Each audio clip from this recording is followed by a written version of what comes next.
A very good afternoon. I am Sumit Lepcha, Assistant Professor of the Department of Political Science at Salesian College, Sonada Autonomous. Today we will be studying an important chapter in the Indian government and politics, the name of the chapter being the preamble of the Indian Constitution. Etymologically, the word preamble has been derived from the Latin word preambulis, which means that which goes prior. So, if we look in the Indian context, the preamble is the introductory part of the Indian Constitution. It is a crucial document that highlights the nature of the Indian state. It tells us about the fundamental principles and the basic values upon which the nation, our nation, India, is built upon. Additionally, it also gives us an idea about the objectives of having this particular Indian Constitution. Our founding fathers, who had done a significant job in framing the Indian Constitution, what were their ideals, what were their objectives, what were their aspirations, this has also been fully enshrined in the Indian Constitution. So, the Constitution, if we see, it is a big, huge written document, and it is difficult for any layman to go through the pages to have an understanding of it. As such, the preamble comes to our rescue and gives us a clear understanding, a summarized version of the Constitution. If we consider an individual, his or her identity card provides us with the basic or the important information regarding that particular person. So similarly, here also the preamble, it acts as, or it can be said to be, the identity card of the Indian Constitution. Moving on next, let us have a look into its origin and evolution. The Constituent Assembly was that group of people who acted or who were representatives of the Indian citizens who were instrumental in framing our sacred document, the Indian Constitution. As such, it was Pandit Jawaharlal Nehru who passed the Objectives Resolution, which served as the document upon which the Constitution has been framed. So, at the time of its adoption, the Objectives Resolution,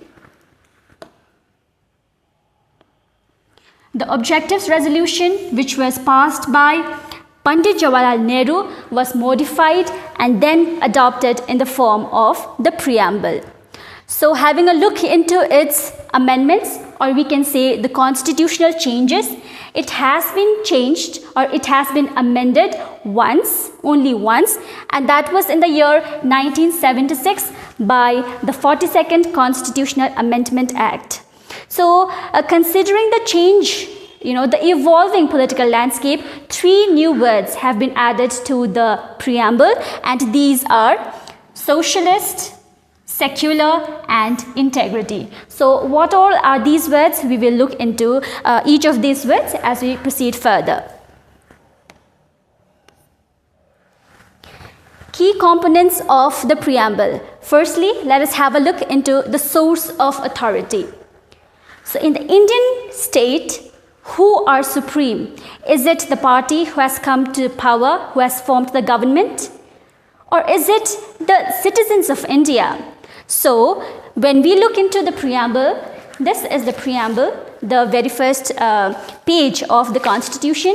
Here, the first lines, we the people of India. It clearly signifies that it is the citizens of India who hold supreme power in the making of the Constitution, in the making of the government, and in its self-rule. So, the next component we are looking into is the nature of the Indian state. When we consider an individual and talk about his or her nature or characteristics, we say that somebody is beautiful or say prudent or good, yes? So here we are taking into consideration the nature of our country, India. So the preamble describes India to be sovereign, socialist, secular, democratic, and a republican polity. And as we proceed further, we will also look into each of these terms separately. The next one that we have is the objectives of the Constitution. Why do we have the Constitution? Why the need? Yes, that has also been told to us in the preamble itself. The objective being to secure, the objectives of the Constitution include to secure justice, liberty, equality, and fraternity. These are the guiding principles of governance here in India. Also, the preamble tells us about another important fact, that is the date of adoption. The preamble, or say the Indian Constitution, was adopted on 26th of November 1949. So after the adoption of this Constitution, India became a republic, and it marks as an important landmark in the history of India. This particular document is the preamble, you can see here. So let us understand the keywords that has been written in the preamble. Firstly, the word sovereign. The preamble declares India to be a sovereign nation. The word sovereign meaning independent. Independent both internally and externally. Our country, India, is no more a dominion or is no more a colonial, is no more under the British government, right? We have gained our independence and we are free to form our internal policies, our domestic policies, as well as our foreign policies. Of course, we are members of the United Nations Organization, of the Commonwealth Nations, but that doesn't mean that all the decisions of these organizations are binding upon India. India is a sovereign nation and it is free to take its own decisions. Moving on next, the word socialist.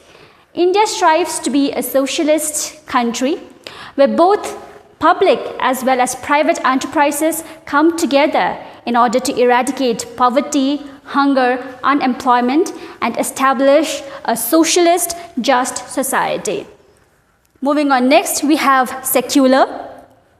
India is a secular nation, unlike its neighbor states, which are theocratic states like Pakistan and Bangladesh. They are Islamic states. We have countries like Bhutan and Sri Lanka being Buddhist states. But our country, India, it is secular, meaning it does not have any state religion. It does not have any official religion. India acknowledges the presence of different religions in the country and provides equal protection and rights to all the people belonging to any religious community. We have the word democratic, meaning government of the people, by the people, and for the people. As told earlier, that the people here are supreme. They hold sovereign power. They have the power to bring the government in power, keep the government in power, as well as bring down or change the government and establish another government. Moving on next, we have the word republic. So democracy can be of two types. It could either be a monarchy or it could be a republic.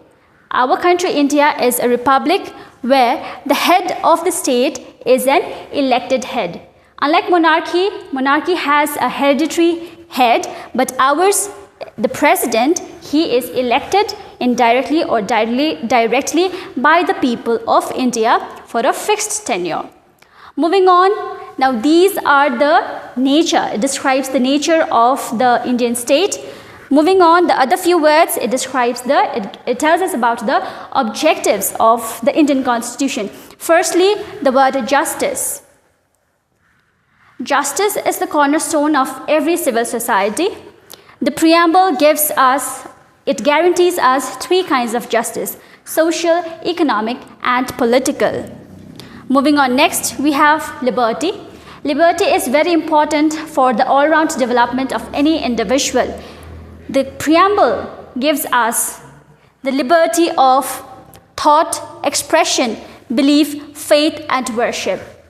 Here, people are free to express their own thoughts, ideas, either through speech, through writing, through media, and the like. People are free to practice their own religion, to profess any kind of occupation they want. Moving on, next we have the word equality. The preamble emphasizes equality of status and opportunity. In India, discrimination of any kind has been abolished. Equality on matters of gender, be it caste, this has been ensured through giving equal fundamental rights, directive principles of state policy to all. Then we have next fraternity. Fraternity meaning the spirit of brotherhood. India is a land of diversity. Irrespective of the regional differences, the linguistic, the cultural differences, India strives to instill in all this feeling of brotherhood and integrity. So these were the objectives of the preamble. Lastly, let us look into the significance of the preamble. Firstly, it acts as the guiding principles. In a school, the students are given the school diary, which has all the required, the important rules and regulations relating to the educational institution. So here also the preamble, it acts as a guiding light. It acts as a guiding document to the Constitution. As told earlier, it becomes very difficult for any common man to go through the Constitution and comprehend it. As such, here the preamble gives us a simplified version of the contents of the Constitution. Next, vision of the Founding Fathers. The people of the Constituent Assembly, they came together and years of hard work, almost around 3 years, it fructified into making of this sacred document, the Constitution. So it reflects the ideas, the dreams, the aspirations of these founding fathers that they had for our country, India. And here, it does not just end there. They framed the document and they stopped there. It isn't going to be like that. We as Indians, the present generation and the people to come, have to take the legacy forward and fulfill their dreams of making India into a just, prosperous, and an equitable India. Key to understanding. The preamble serves as a key to understanding the Constitution, providing context and interpretation for its provisions. So, the Constitution as such, the framers of the Indian Constitution were mostly from legal background, be it Dr. B.R. Ambedkar, the chairman of the drafting committee, or Sardar Vallabhbhai Patel. They all belonged to the field of they belonged to this legal field. So the Constitution is also called the legal's paradise, or say legal's paradise. So it is difficult for common men to understand this, but here the preamble, it helps us in understanding the preamble. Then national identity. The preamble defines the core values and aspirations of the Indian nation, shaping its identity and purpose. So when we know what kind of nation India is, or what the objectives of the Indian Constitution is, we also come to know what it is to be an Indian. So here we also get to know what an Indian is. Okay, so here as such, the preamble is a very important document. It is a very crucial document in understanding the Constitution of India. Thank you.